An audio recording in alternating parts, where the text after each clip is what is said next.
Joining me right now, GOP political strategist, co-founder of MustReadTexas.com, Matt Mackowiak. Matt, good morning. How are you? Hey, Chad. I'm doing. Joining me right now, GOP political strategist, co-founder of MustReadTexas.com, Matt Mackowiak. Matt, good morning. How are you? Hey, Chad. I'm doing great. Good morning. Thanks for coming on today. Let's start off talking about last night's debate. Did we learn anything at all from last night's Democratic debate between the two main candidates, and Martin O'Malley apparently appeared on stage as well?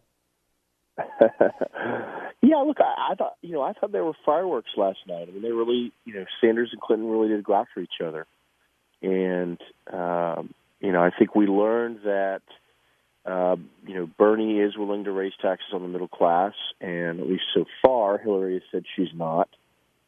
And we learned a little bit more about health care, and that Hillary wants to make some undescribed number of, quote, improvements on Obamacare, whereas Bernie wants to go toward a Medicare for all single-payer type system. And she's been very critical of that, which is funny because back in the 90s, she tried to impose single-payer on the country, and she's been in favor of single-payer for much of her career. I don't understand why in a Democratic primary she's arguing against single payer. It makes no sense politically.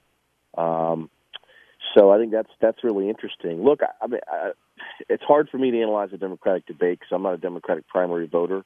Right. I think as a sort of performer, I thought Hillary was better. But in terms of firing up his base, I thought Bernie was much better. And so I'm not sure that she did what she needed to do, which is that she needed to stop his momentum last night. He's clearly been rising, particularly in Iowa, and I'm not sure that she stopped that last night. I mean, she did well. She showed she's a credible nominee, but I think he continues to show he's more credible than people are giving him credit for. Well, there's a Politico story out there that was released yesterday that the Clinton campaign really didn't take Bernie Sanders and his campaign seriously, that they were kind of looking past Bernie Sanders. When we look at the polling data that's out right now, or when we just take maybe the mood of the Democrats right now, does Bernie Sanders have a relatively good shot of taking down Hillary Clinton in your mind? I don't think he has a relatively good shot of being the nominee, but I do think he has a good shot of winning New Hampshire almost for sure, and then I think he probably has a 50-50 shot of winning Iowa. And so that really raises questions about what happens in that primary if someone who most Democrats think can't and shouldn't be the nominee wins the first two states. It's not all that different from the situation Republicans are in with Trump. Most party figures really don't want him to be the nominee and don't think he should be the nominee. I think he'd be very risky. I think Democrats feel the same way about Bernie. At least party officials feel that way about Bernie. So again, I think the question becomes: if Bernie were to win both of the first two states, number one, that's going to really weaken Hillary. It's going to drag the primary out. But number two, the question becomes: does someone else get in? It's awfully late at that point. But could someone like John Kerry or Al Gore or Elizabeth Warren or Joe Biden get in at that point, believing that Hillary's too weak? I think that's the question. I think that would need to be asked if Bernie were to win the first two states. Well, and if that were to happen, I mean, the narrative that it's the Republicans who are split and the Republicans who are in disarray, that goes out the window, because at that point now it's the Democrats that they look like they're the ones who have no idea what's happening.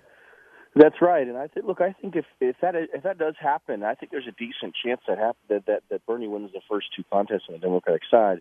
If that happens, I think that Democratic primary could go on for a while, and that's good news for Republicans because it prevents Hillary from focusing on the general election. It muddies up her image. It makes her spend money she doesn't want to spend, and it continues to divide the Democratic Party. Look, there is a divide in the Democratic Party.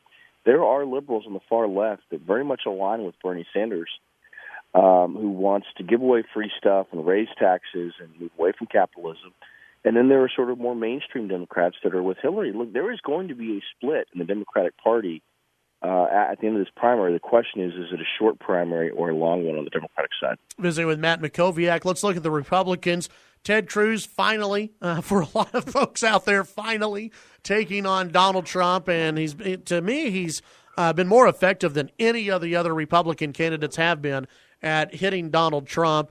He's out there now saying, hey, people need to look and really take a look at Donald Trump and ask yourself, is he really a conservative?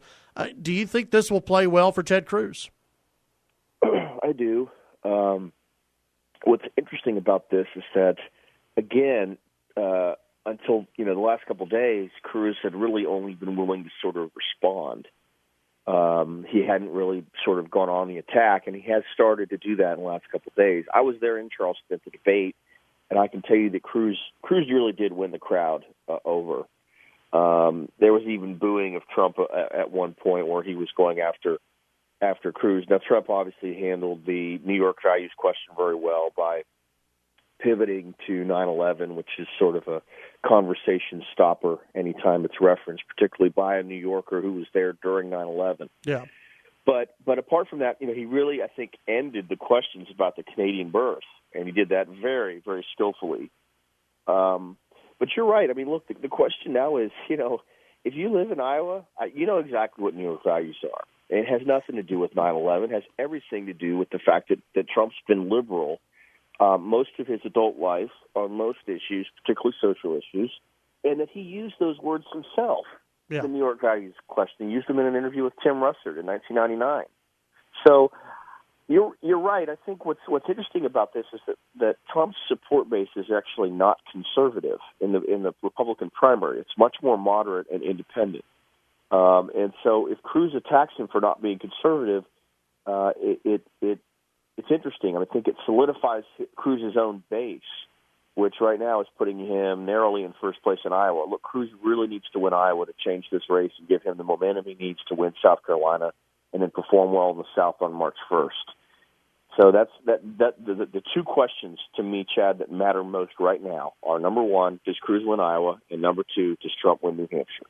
I think the answer is yes to both, but the answer to those two questions is going to determine the direction this primary goes. Real quickly, let me ask you about another candidate out there, Marco Rubio.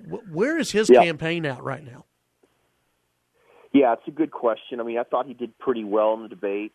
He made Cruz play defense on taxes. Yep. Look, the problem for Rubio is, what is his path? I think he's likely to be third or worse in Iowa. He, I think, wants to be the top establishment finisher in New Hampshire and sort of have the establishment vote unite behind him going into South Carolina.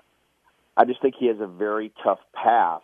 He may end up being the third finalist in this race with Trump and Cruz, but I don't know that that's going to be enough. Very interesting. And Rubio was seen as one of those top two guys in this race before Donald Trump. It might be one of those deals where if Donald Trump would have collapsed sooner, then maybe there was a better path for Rubio. Is that how you see it? Yeah, I think that's right. And look, right now, Chad, the question is it Trump and Cruz as the two finalists, or is there a third spot for someone like Rubio? That's really the question. And New Hampshire is going to settle that question. I think if Trump loses the first two, he could be out of the race very quickly. If Rubio somehow wins New Hampshire, then maybe you have a Cruz, Rubio two-way battle. So there are some question marks still. Iowa and New Hampshire are going to really determine a lot. My guess is Cruz wins Iowa, Trump wins New Hampshire. Maybe Rubio or Christie is able to limp along because they're the top establishment finisher. But I think as this race goes forward, Trump and Cruz are both in a very strong position, and they're likely, I think, to be in a long, bitter, nasty primary going through March 15th at least. Very interesting. Matt Mackowiak, what can folks find on mustreadtexas.com today? Yeah, a lot of news about Cruz with Super PAC ads and debate coverage. I'm also just about to post my column in the Austin American Statesman from today on Governor Abbott's Convention of the States proposal. You can find all that, all the news, all the opinion, all the blog items from around the state at mustreadtexas.com. Very nice. Folks, follow Matt on Twitter at Matt Mackowiak. Matt, as always, thanks for your time, man. Appreciate it. Have a great week. Take care. You too.